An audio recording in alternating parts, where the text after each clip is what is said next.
Classes में बहुत बहुत स्वागत है दोस्तों। आर के सामान्य हिंदी के इस प्रैक्टिस सेट में चलिए हम बढ़ते हैं प्रश्नोत्तर की श्रृंखला की तरफ। पहला प्रश्न है, जिसे बुलाया न गया हो, इस वाक्य के लिए उपयुक्त होने वाला शब्द कौन सा है? तो इसके लिए हो जाएगा अनाहूत। दूसरा प्रश्न है, मोक्ष की इच्छा रखने वाला वाक्यांश के लिए उपयुक्त शब्द क्या होगा? तो इसके लिए शब्द होगा मुमुक्षु।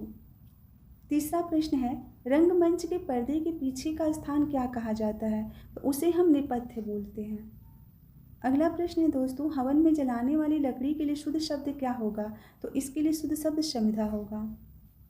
पांचवा प्रश्न है, दिशाएं ही जिनका वस्त्र है उन्हें क्या कहा जाता है? तो उन्हें हम दिगंबर कहते हैं। छठवां प्रश्न है, जिसका जन्म कन्या के गर्भ से हुआ हो उसे हम क्या कहते हैं? तो उसे हम कानिन कहते हैं। अगला प्रश्न है दोस्तों, पेट की अग्नि के लिए शुद्ध शब्द क्या होगा? तो इसके लिए हो जाएगा जठराग्नि। अगला प्रश्न है, चिरंतन शब्द का विलोम लिखिए। तो दोस्तों चिरंतन का हो जाएगा नश्वर। ऑप्शन सी इसका सही आंसर है। अगला प्रश्न है, अनुग्रह शब्द का विलोम क्या होगा? तो अनुग्रह का हो जाएगा विग्रह। 10वां प्रश्न है, अनभिज्ञ का विलोम क्या होगा? तो अनभिज्ञ का विलोम हो जाएगा अभिज्ञ।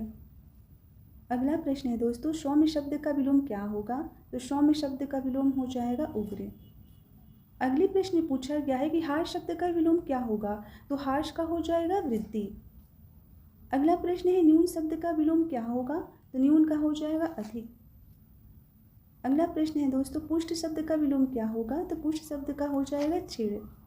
अगले प्रश्न में पूछा गया है गुण शब्द का विलोम क्या होगा? तो दोस्तों गुण का हो जाएगा दोष। अगला प्रश्न है दोस्तों, वर्तनी की दृष्टि से शब्द का शुद्ध रूप कौन सा है? तो इसमें जो ऑप्शन बी है वंदना, यह शब्द जो है वर्तनी की दृष्टि से शुद्ध है। अगला प्रश्न है दोस्तों, जो किए गए उपकारों को मानता है कि उसके लिए एक शब्द क्या होगा? तो उसके लिए एक शब्द हो जाएगा कृतज्ञ। अगले प्रश्न में पूछा गया है कि पेट की अग्नि को क्या कहते हैं? तो उसे हम जठराग्नि कहते हैं। इस प्रश्न में पूछा गया है दोस्तों, बच्चों को सुनाने के लिए गाया जाने वाला गीत क्या कहलाता है? तो उसे हम लोरी कहते हैं। अगला प्रश्न है, जो नभ में चलता है उसके लिए एक शब्द क्या होगा? खेचर, खच्चर, नभोत्पन्न या नभचाली? तो दोस्तों उसके लिए हम खेचर शब्द प्रयोग करते हैं।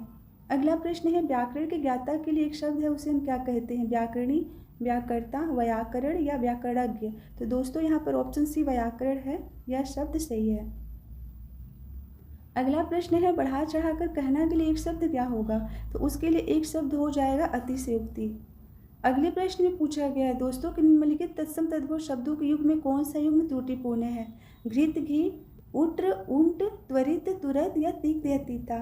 तो दोस्तों यहाँ पर जो उट्र और उंट लिखा है यह गलत है। यहाँ पर उष्ट्र का हो जाएगा ऊंट। इस प्रकार ऑप्शन बी जो है यह शुद्ध युग्म नहीं है। अगला प्रश्न है, निम्नलिखित तत्सम तद्भव शब्दों के युग्म में से त्रुटिपूर्ण कौन सा है? गोमय, गोबर, क्षीर, खीर, पर्यक, पटरी, सपत्नी, शौच? तो दोस्तों यहाँ पर जो पर्यक और पटरी है यह युग्म गलत है। पर्यक का होता है पलंग। पर्यक तत्सम शब्द है, इसका तद्भव हो जाएगा पलंग।